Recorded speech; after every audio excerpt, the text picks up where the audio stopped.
বাৰু আপোনালোকে যে আমি লৈ অহা প্ৰস্তাৱটো মানিলে তাৰ কাৰণে আমি আপোনালোকৰ ওচৰত সদায় কৃতজ্ঞ।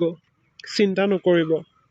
এতিয়াই আমি বিয়াৰ বাবে উৎপাত নকৰোঁ। কিবা এটা নিয়ম কৰি থওঁ, ল'ৰা ছোৱালীও কথা পাতক, আমি অহা বছৰ মানে বিয়াৰ কথা ভাবিম। আপোনালোকৰ নিচিনা মানুহৰ ঘৰৰ লগত যে আমি মিতিৰ পাতিবলৈ সেই সৌভাগ্যকণ পাইছোঁ, সেইটো বৰ ডাঙৰ কথা, বুজিছে? এতিয়া পিছে বিয়ৈ বুলি মাতিব পাৰোঁ নে কি কয় বিয়ৈ? নিশ্চয় নিশ্চয়, এতিয়া আৰু আমি দুইজন বিয়ৈ। হে বিয়নী, আমিনো কিয় ৰৈ থাকো? আজিৰ পৰা আমি দুয়োগৰাকীও বিয়নী। হয় হয়, কিয়নো নহয়। আমি দুজনীনো কিয় পিছ পৰি থাকিম? আমিও বিয়নী। পিছে এটা কথা, আপোনালোকৰ ঘৰখনত যে আমি ছোৱালীজনী বোৱাৰী হিচাপে দিবলৈ ওলাইছো, সেইটো আমাৰ সৌভাগ্য। কাৰণ আপোনালোকক আমি জানো নহয়, আপোনালোকৰ ঘৰত ছোৱালী বোৱাৰী সকলো সমান, সকলোৱে সমান মৰম পায়।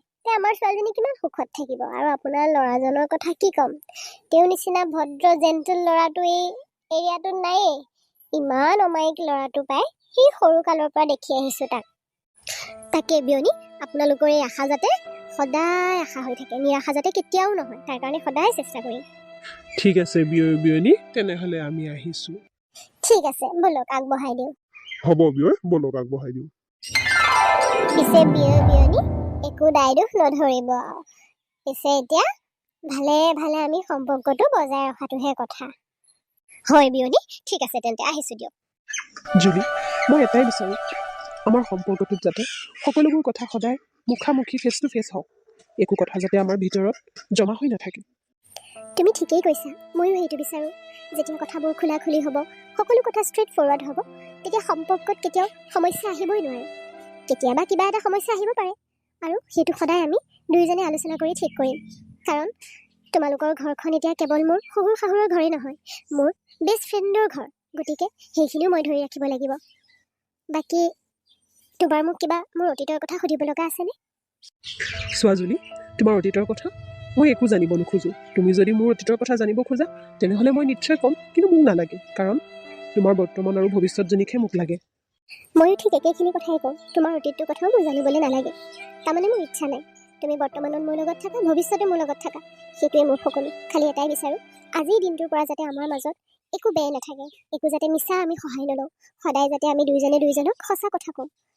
কিছুমান সঁচা কথা কেতিয়াবা কঠোৰ হয়, শুনিবলৈ বেয়া লাগে, তথাপিও যাতে আমি কেতিয়াও মিছাৰ সহায় নলওঁ, মই এইটোৱেই আশা কৰিম তোমাৰ পৰা।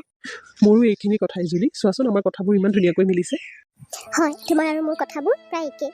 পিছে এটা কথা, চিমি মোৰ ভনী, মোৰ বান্ধৱী, সকলো। গতিকে চিমিয়ে দুখ পোৱা কাম মই কেতিয়াও কৰিব নোৱাৰোঁ। সেইটো ফালৰ পৰা তুমি মোক বিশ্বাস ৰাখিব পাৰা। হয়, মই বুজি পাওঁ নহয় তোমাক, সৰুৰ পৰা দেখিছোঁ মই তোমাক। সঁচা, কেতিয়াও ভবা নাছিলোঁ আমাৰ ঘৰ দুখনৰ মাজত যে এনেকুৱা এটা সম্পৰ্ক গঢ় ল'ব। পিছে এতিয়া নামটো ল'বলৈহে বেয়া লাগি আছে, আগৰ পৰা দাদা দাদা মাতি থাকা। একো নহয় দিয়া, একো নাম দি নামাতো তোমাক, তুমি বুলিয়ে মাতিম। এনেও হাজবেণ্ডৰ নাম ল'ব নাপায় নহয়। বাৰু যি কি নহওক, আচলতে কি জানা, যেতিয়া চিমি আৰু মই সেইবাৰ ক্লাছ 10ত আমি মেথছৰ টিউশ্যন যাওঁ, তেতিয়া তুমি মেবি তেতিয়া হাই ছেকেণ্ডেৰী ফাইনেল দিবা ন? মনত আছে। মই যেতিয়া টিউশ্যনৰ কাৰণে যাওঁ, তেতিয়া তুমি পঢ়ি থাকা, তুমিও টিউশ্যন যোৱা ইফালে স্কুটিখন লৈ, আৰু আমি চাইকেল লৈ ৰৈ থাকোঁ। তেতিয়া কিন্তু মই তোমাক বহুত চাওঁ দেই, কিয় জানো, ভাল লাগে কিবা এটা। দাদা বুলি মাতোঁ যদিও কিন্তু তোমালৈ মোৰ সেই দাদা ফিলটো নাহে তেতিয়াৰ পৰাই, কিবা এটা ভাল লাগে। কিন্তু মনৰ কথাবিলাক তেনেকেই থাকি গ'ল। দেউতাৰ ট্ৰান্সফাৰৰ কাৰণে যিহেতু আমি যাব লগা হ'ল, তাৰপিছত আৰু মাজ বাটত ঢেৰ কিবা কিবি, আৰু চোৱা আহি সেই মোৰ সৰুকালৰ সেই ক্ৰাছজন আজি মোৰ হাজবেণ্ড হ'ব গৈ আছে। সঁচাকৈ তুমি মোৰ সৰুকালৰ ক্ৰাছ আছিলা। হয় নেকি জুলি? বাৰু কথাখিনি শুনি ভাল লাগিল। মই বাৰু সঁচাটোৱে কৈছোঁ, মই তেনেকৈ ভাবা নাছিলোঁ। ঠিক ভণ্টি বুলিও ভাবা নাছিলোঁ, মোৰ ভণ্টিৰ বান্ধৱী বুলিয়ে ভাবিছিলোঁ। তেনেকুৱা অনুভৱ আচলতে মোৰ তোমালৈ বুলিয়ে নহয়, সেইখিনি সময়ত তেনেকুৱা অনুভৱ আহাই নাছিলে। কাৰণ মানে কি, মোৰ এটাই মানে চিন্তা আছিল, যিহেতু তুমি জানাই মোৰ দেউতাৰ চৰকাৰী চাকৰি নাই, দেউতা বিজনেছৰ ওপৰত নিৰ্ভৰশীল, আৰু এইবোৰতো চিৰস্থায়ী নহয়। ঘৰৰ ডাঙৰ ল'ৰা হিচাপে মোৰ মানে সদায় এইটোৱে ধান্দা আছিল যে কেনেকৈ মই সোনকালে কিবা এটা কৰিব পাৰোঁ, মোৰ মা দেউতাক মই মানে সেই সহায়ৰ হাতখন আগবঢ়াব পাৰোঁ। গতিকে মানে ভাল পোৱা কিবা ফিলিংছ আহা, এইবোৰ মোৰ তেতিয়া নাছিল জুলি। সেইকাৰণে চাগে মই তোমাক কেতিয়াও তেনেকৈ চোৱা নাছিলোঁ। কিন্তু তুমি যে ভাল ছোৱালী, সেইটোৰ কাৰণে সদায় মোৰ তোমালৈ ৰেচপেক্ট এটা আছিলে।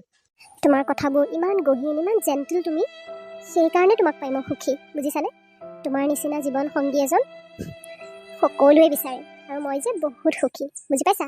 চাবাচোন, তোমাক কেতিয়াও মই দুখ নিদিওঁ, তোমাৰ ঘৰখনক মই কেতিয়াও দুখ নিদিওঁ, তুমি চিন্তাই নকৰিবা। সেইটো হয় বাৰু, মোৰ যিহেতু মই ঘৰৰ যদিও ডাঙৰ ভাইটি সৰু মোৰ ইমান প্ৰেছাৰ নাছিলে কাৰণ দেউতাৰ যিহেতু এটা গভৰ্ণমেণ্ট জব আছিলে গতিকে মই পইচা পাতি ইমান প্ৰেছাৰ ল'ব লগা নাছিলে সেইকাৰণে মই অকণমান চঞ্চল আছিলোঁ কিন্তু যিহেতু তুমি ঘৰৰ ডাঙৰ বুজি পাইছোঁ সেইখিনি সময়ত আচলতে ভালেই হ'ল দিয়া সেইখিনি সময়ত তুমি মোৰ ক্ৰাছ হৈ থাকিলা সেইকাৰণে এতিয়া তোমাক পোৱাৰ মোৰ মজাটোৱেই বেলেগ নহয় জানো